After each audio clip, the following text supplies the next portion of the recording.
Om Shri Sai Ram, Chapter 21 Stories of V.K. Thakur, Anantrao Patankar, and Pandharpur Pleader.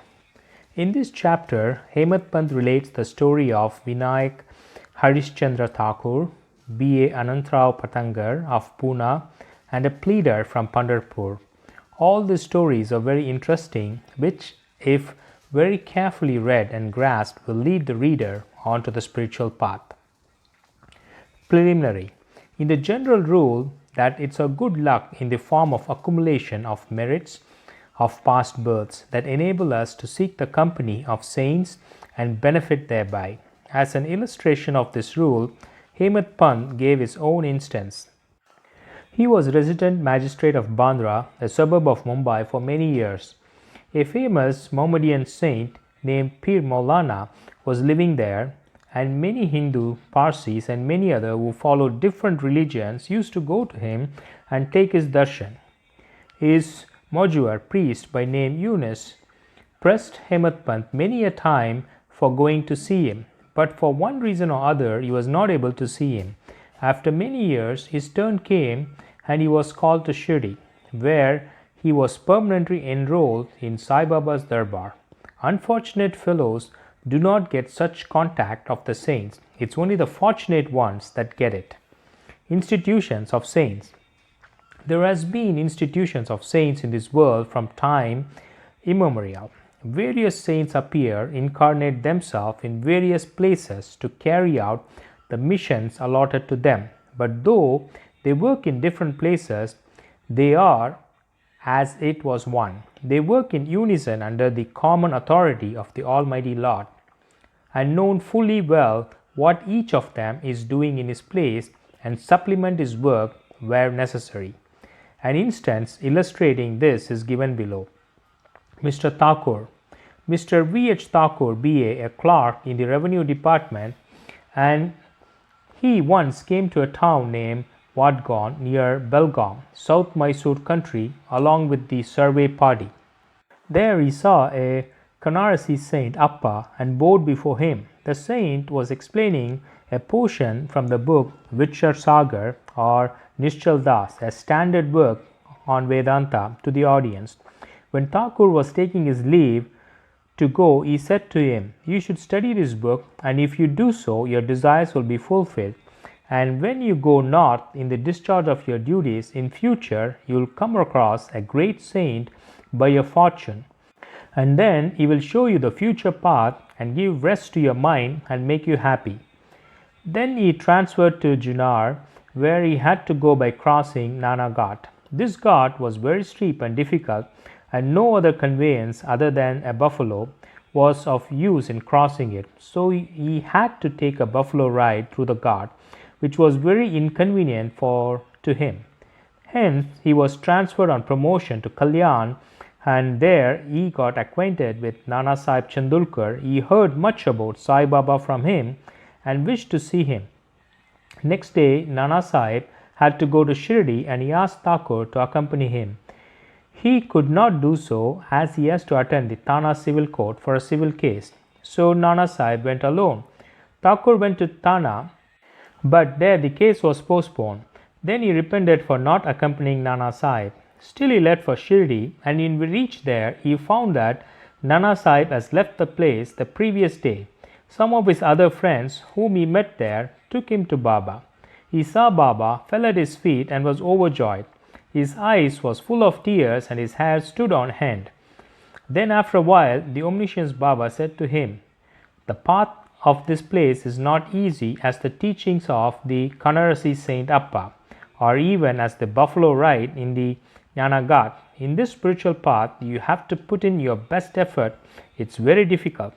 When Thakur heard the significant words, which only he knew, he was overcome with joy. He came to know that the words of the Kanarasi saint had turned true. Then joining both hands and placing his head on Baba's feet, he prayed that he should be accepted and blessed. Then Baba said, "What Appa told you was all right, but these things have to be practiced and lived. Mere reading won't do. You have to think and carry out what you read. Otherwise, it's of no use. Mere book learning without the grace of the Guru and self-realization is of no avail. The theoretical portion was read from the work Vichar Sagar by Thakur, but the practical way was shown to him at Shirdi. Another story given below will bring out the truth more forcibly. Anantrao Patankar. One gentleman from Pune by name Anantrao Patankar wished to see Baba. He came to Shirdi and took Baba's darshan. His eyes were satisfied and he was very much pleased. He fell at Baba's feet and after performing proper worship said to Baba, I have read a lot, studied Vedas, Vedants and Upanishads and heard all the Puranas, but still I have not got any peace of mind, so I think all my reading was useless. Simple, ignorant, devout persons are better than myself. Unless this mind becomes calm, book learning is of no avail. I have heard from so many people that you easily give peace of mind to so many people by your mere glance and potent words. So I have come here. Please take pity on me and bless me. Then Baba told him a parable which was as follows. Parable of 9 balls of stool. Navavidya Bhakti. Once a merchant came here. Before him a mare passed here, stool, 9 balls of stool. The merchant, intent on his quest, spread the end of his dhotar and gathered all the 9 balls in it. And thus he got concentration, peace of mind. Mr. Patankar could not make out the meaning of this story. So he asked Ganesh Damodar, alias Dada Kelkar, what does Baba mean by this? He replied, I too do not know all that Baba says and means, but as inspiration I say what I come to know. The mare is God's grace, and the 9 balls excreted are the 9 forms or types of bhakti, which Shravan, hearing, Kirtan, praying, Smaran, remembering, Padasavan, resorting to the feet, Archan, worship, Namaskar, bowing, Dasya, service, Sakayam, friendship, Atma Vedan, surrender of the self. These are the 9 types of bhaktis. If any of this is fully followed, Lord Hari will be pleased and manifest himself in the home of the devotee. All the sadhanas, japa, vocal worship, tapa, penance, yoga practice, and studying the sculptures and expounding them are quite useless unless they are accompanied by bhakti, that is devotion. Knowledge of the Vedas or fame as a great jnani and mere formal bhajan worship are of no avail. What is wanted is full devotion. Consider yourself as the merchant or seeker after the truth and be anxious and eager like him to collect or cultivate the 9 types of devotion.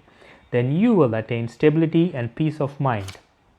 Next day, when Patankar went to Baba for salutation, he was asked whether he collected the 9 balls of stool. Then he said that he, being a poor fellow, should first be graced by Baba and then he would be able to collect them. Then Baba blessed and comforted him, saying that he would attain peace and welfare. After hearing this, Patankar became overjoyed and happy. The Pandarpur Pleader. We shall close this chapter with a short story showing Baba's omniscience and his using it for correcting people and sending them on the right path. Once a pleader from Pandharpur came to Shirdi, went to the masjid, saw Saibaba, fell at his feet and without being asked offered some dakshina and sat in a corner. Eager to hear the talk that was going on, then Baba turned his face towards him and said, How cunning the people are! They fall at the feet, offer dakshina, but abuse people behind their back. Is it not amazing? This cap remark fitted the pleader, and he had to wear, take it. None understood the remark. The pleader grasped it but kept silent. When they returned to the Wada, the pleader said to Kaka Sahib, What Baba remarked was perfectly right. The dart remark was aimed at me. It was a hint to me that I should not indulge in reviving or scandalizing others, calling names. When the sub-judge or Munshif of Pandarpur, Mr. Nandolkar, came and stayed here for the improvement of his health, a discussion about this matter was going on in the barroom at Pandarpur. It was said or discussed there where the ailments from which the sub-judge suffered were ever likely to be got rid of without medicines, by merely going after Saibaba. and whether it was proper for an educated man like the sub-judge to take recourse to such methods. The sub-judge was criticized, as also Saibaba. I also took part on this affair, and now Saibaba showed the impropriety of my conduct. This is not a rebuke to me, but a favor, a lesson that I should not indulge in any scandal or slander of others, and not interfere unnecessarily in others' matter.